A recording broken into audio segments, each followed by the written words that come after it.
Bonjour, bienvenue à nouveau dans mon atelier. Je suis très contente de vous retrouver pour cette nouvelle vidéo où je vais parler d'un thème très important, c'est l'observation. Comment bien observer.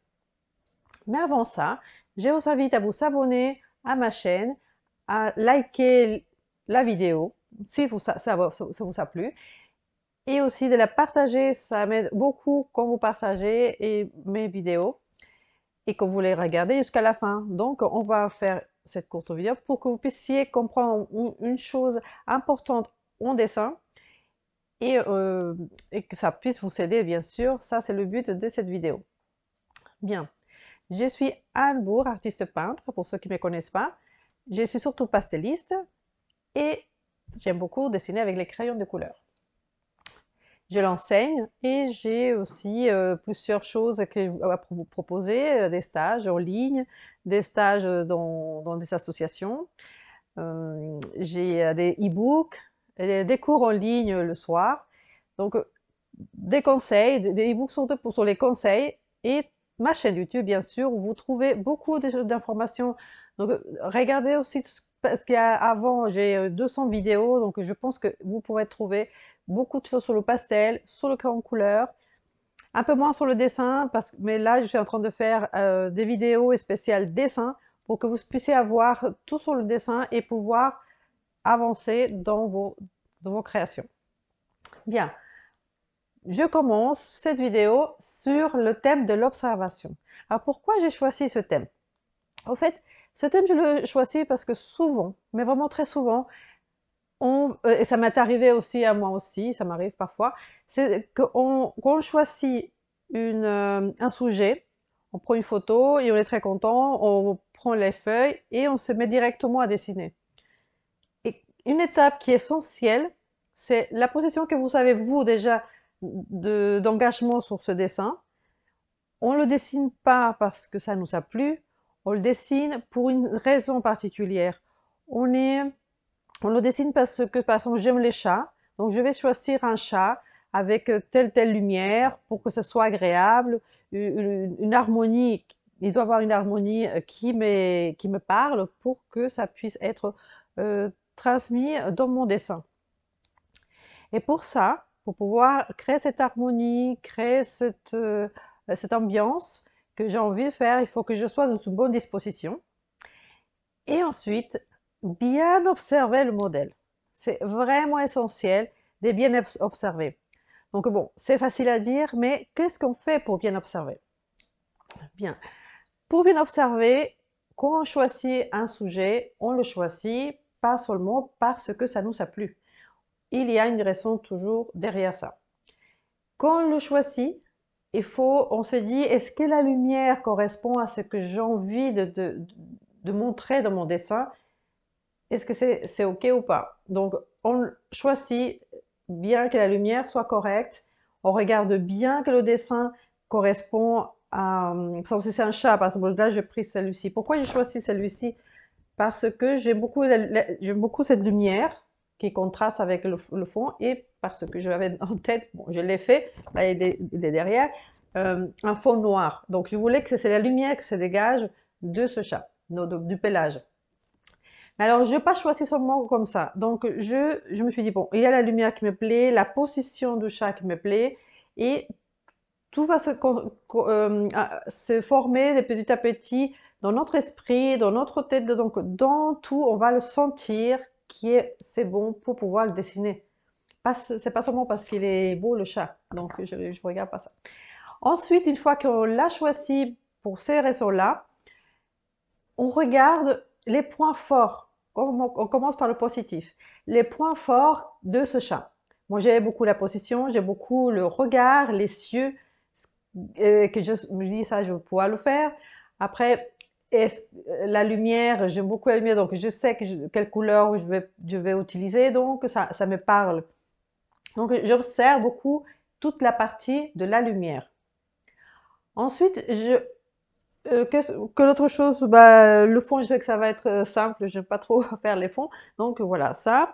Le pelage qui va sortir du fond, justement parce que j'aime pas trop le fond, donc c'est le pelage qui va sortir sur le fond et ça va être plus agréable. Ensuite, ça, c'est les points forts que je me dis, je pense que j'arriverai à le faire. Au niveau de dessin aussi, donc la position. Donc le dessin, le point fort donc de la position du chat. Après, les points faibles, par exemple, ici, c'est qu'il y a beaucoup de pélages et de mèches qu'il faudra organiser pour que ce soit harmonieux. Donc là, je me suis dit, ça va être le plus compliqué. Et il y a beaucoup de traits pour le pélage. Donc c'est le point, point faible. Donc là, je me dis, il faudra que je fasse attention. Mais en observant bien le modèle et en observant ma façon de voir ce modèle, je pourrais le travailler plus aisément. Alors, ensuite, ça c'est par rapport à moi. Ensuite, par rapport plus à la photo, je regarde, observe vraiment bien, bon, déjà le dessin, où il y a les parties, chaque centimètre, il y a une partie, ou chaque partie du chat a une façon différente. Donc, je vais observer quelles sont les directions du poil, par exemple, les couleurs utilisées. Je regarde les mèches, comment elles sont constituées. Si je peux analyser le chat en disant là, ça va être foncé, là, c'est moyen, là, c'est clair, là, il y a deux mèches intéressantes. Ensuite, ici, après, il y a toutes ces parties sombres qui vont aider à que cette partie-là soit cohérente par rapport à la tête et au pelage. Parce que cette partie-là va faire transition de la tête au poil, ici, au pelage ici, de la lumière. Donc, cette chose-là, je dois l'observer avant de le dessiner. Il faut que en observant, je dessine déjà. Donc, c'est important de savoir ça. Dès qu'on observe, et quand observer aussi, il faut l'observer pas 5 minutes avant. Bon, parfois ça arrive. Mais souvent, il faut le regarder, dès qu'on a choisi la photo, on regarde pendant 3 jours. On l'a à côté de nous, on l'a sous une table, mais on la regarde souvent pendant 2, 3 jours. Mais on l'observe bien. On l'observe, on se pose des questions, on voit quels sont les passages. Par exemple, cette passage, elle est super intéressante parce qu'il est continu du chat, mais on ne peut pas le faire d'un seul trait. Il faut qu'il ait un volume. Donc il y a beaucoup de choses comme ça qui entrent en jeu quand on va dessiner quelque chose. Que ce soit tout objet ou tous les objets, un paysage, un portrait, tout, on doit le analyser, le modèle. Et même si c'est sur le motif, si vous savez les objets devant ou si vous êtes dehors pour peindre un paysage, vous l'observez beaucoup parce que vous le dessinez en observant avant de vraiment le dessiner sur la feuille. Donc une fois que vous savez bien observer, vous êtes imprégné de la photo qui vous plaît encore plus, en fait. Vous pourrez commencer à, pas le dessiner, mais à choisir maintenant les couleurs. Ça aussi, ça aide beaucoup. Donc on l'observe, on choisit les couleurs, on choisit toutes les couleurs qu'on voit. Donc c'est ce que je fais d'habitude, c'est que je prends toutes les couleurs que je vois et je les mets sur la table. Et ensuite, je fais euh, une deuxième élection. Maintenant, les couleurs que vraiment je vois, plus. Alors, ceux qui sont à la lumière, ceux qui sont dans la partie ombre, les couleurs de transition, les sous-couches, tout ça sont séparés sur ma table. Donc, je suis en train déjà de dessiner. Le chat est déjà dans ma tête, dans mon envie de le faire, dans les couleurs que j'ai choisies, dans la feuille que j'ai choisie. Et une fois que tout est fait, donc cette préparation préalable va aider à commencer le dessin. Et quand vous commencez à dessiner après avoir fait toute cette observation préalable, vous pourrez être tranquille parce que vous êtes déjà imprégné du modèle. Donc, vous pouvez le dessiner tranquillement. Vous avez pris connaissance du modèle avant de le dessiner et non pendant. Ça m'arrive souvent. Dans les cours, non, parce que mes cours, j'envoie toujours les photos quelques jours avant. Et mes élèves, s'ils l'ont bien observé, une fois qu'ils arrivent, ils savent très bien quelle couleur utiliser et tout. Je suis là pour les aider, pour les guider. Mais j'aime pas trop dire exactement ce qu'ils vont faire parce que ceux qui ne l'ont pas regardé, je le sais très bien, ils regardent, ils se disent ah, on fait comment, et c'était quoi, et voilà. Et ils ont beaucoup de questionnements. Et ceux qui ont beaucoup de questionnements, quand vous vous questionnez beaucoup quand vous êtes dans un cours, c'est que vous n'avez pas observé le modèle. Donc, un conseil pour cette vidéo, si vous devez retenir une seule chose, c'est bien observer le modèle quelques jours avant de le dessiner, bien observer les points forts et les points faibles que vous voyez sur le modèle, et le choix des couleurs pour la lumière, pour les sombres, pour les transitions, toutes les couleurs que vous voyez et que vous pensez utiliser. Si vous ne l'utilisez pas, c'est pas grave, mais vous êtes en train déjà de le faire, de le dessiner, de le créer. Donc, c'est très très important. Quelque chose aussi qui aide beaucoup, mais bon, là, si bon, ça fait partie aussi du jeu, mais c'est en plus là que je vous dis, mais ça me vient comme ça dans la tête, c'est que quand vous faites par exemple un cours, parce que là, bientôt je ferai, bon, déjà mes cours, mais un stage que je vous invite à faire sur un chat avec la pastelliste Marie Norito, donc ça va être la deuxième collaboration que j'ai avec elle.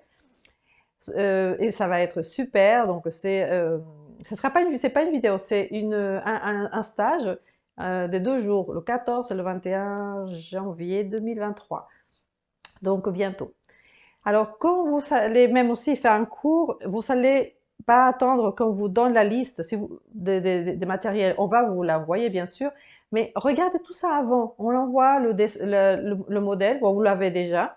Euh, et ensuite, vous pouvez sortir tout ce que vous pensez, toutes les couleurs que vous pensez que vous allez utiliser. Une fois que on envoie la liste de matériel, vous allez pouvoir le comparer et voir si c'est OK.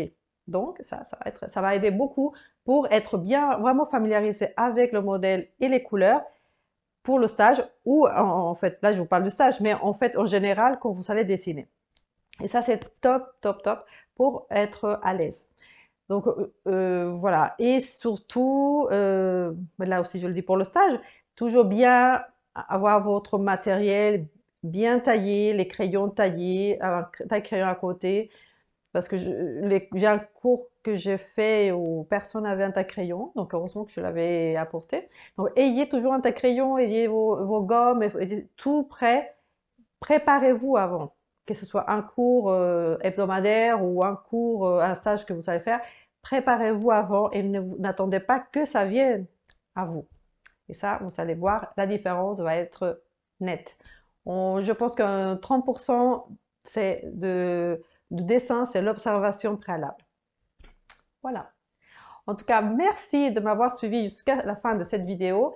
Pour les gens qui vont faire le stage, bon, là, ce sera donc le 14 et 21 janvier. Si tu regardes cette vidéo avant le 14 janvier, sache que si tu veux faire le stage, tu peux aussi inviter quelqu'un, demander à quelqu'un de venir avec toi, et en fait, tous les deux, vous aurez 15 € de réduction du tarif du stage. Et comme ça, ça sera toujours ça de gagner. Et en fait, il y aura plein, plein, plein d'informations et plein de belles choses pour ce stage. Donc, j'espère que tu pourras le suivre. Il sera limité à 10 personnes. Donc, voilà, ça commence déjà à se remplir cette petite liste. Bon, en tout cas, merci de m'avoir suivi. À bientôt pour une nouvelle vidéo art, pastel, crayon couleur. Merci beaucoup. À bientôt.